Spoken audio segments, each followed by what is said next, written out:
Ready? I love it. That's super sweet, because it's terrible. Oh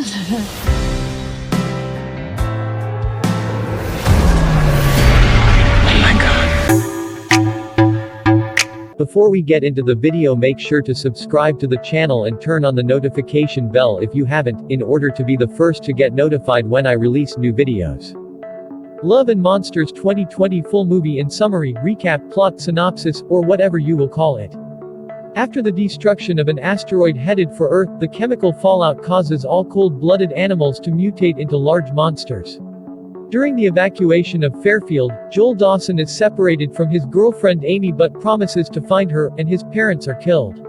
7 years later, Joel lives in one of many underground bunkers called colonies, where other survivors, except for him, have romantically paired up with each other while fighting monsters and scavenging for supplies.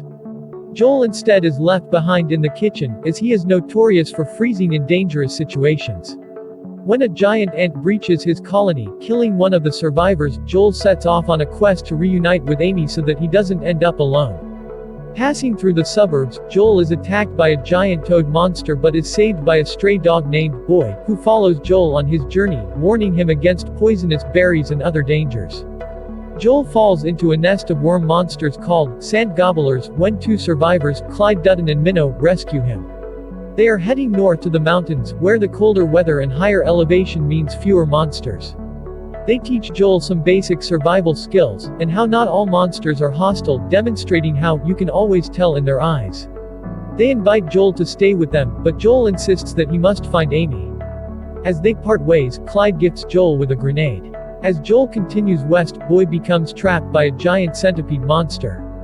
Joel freezes, but eventually shoots and kills the monster with his crossbow, saving Boy. Sheltering in an abandoned motel, they meet a robot named Mav-1. Before her battery dies, Mav-1 powers his radio long enough to briefly contact Amy, where he learns that new survivors have reached her colony, promising to lead them away to safety. The next day, Joel and Boy are attacked by a queen sand gobbler.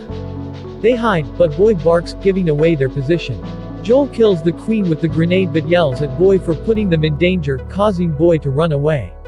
After swimming across a river, Joel is covered in poisonous leeches and hallucinates, but is rescued before he collapses. Joel wakes to finally see Amy. She leads a beach colony of elderly survivors who depend on her. Joel is introduced to the new survivors, Cap, and his crew.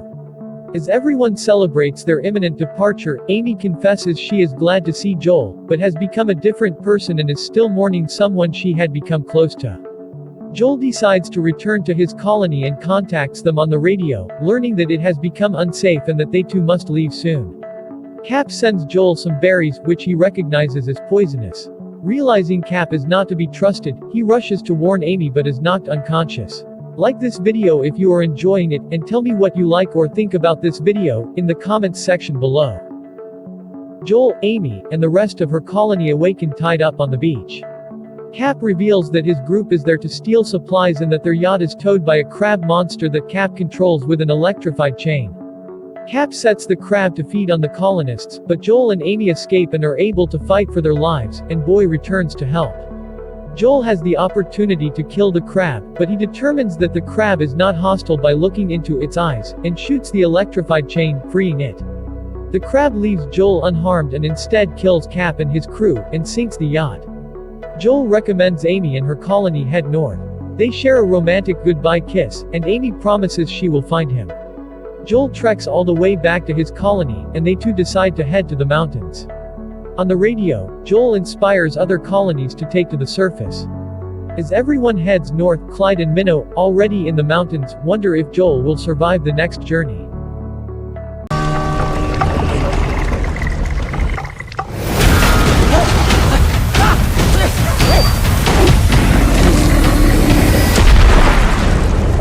Click to watch another video on the screen.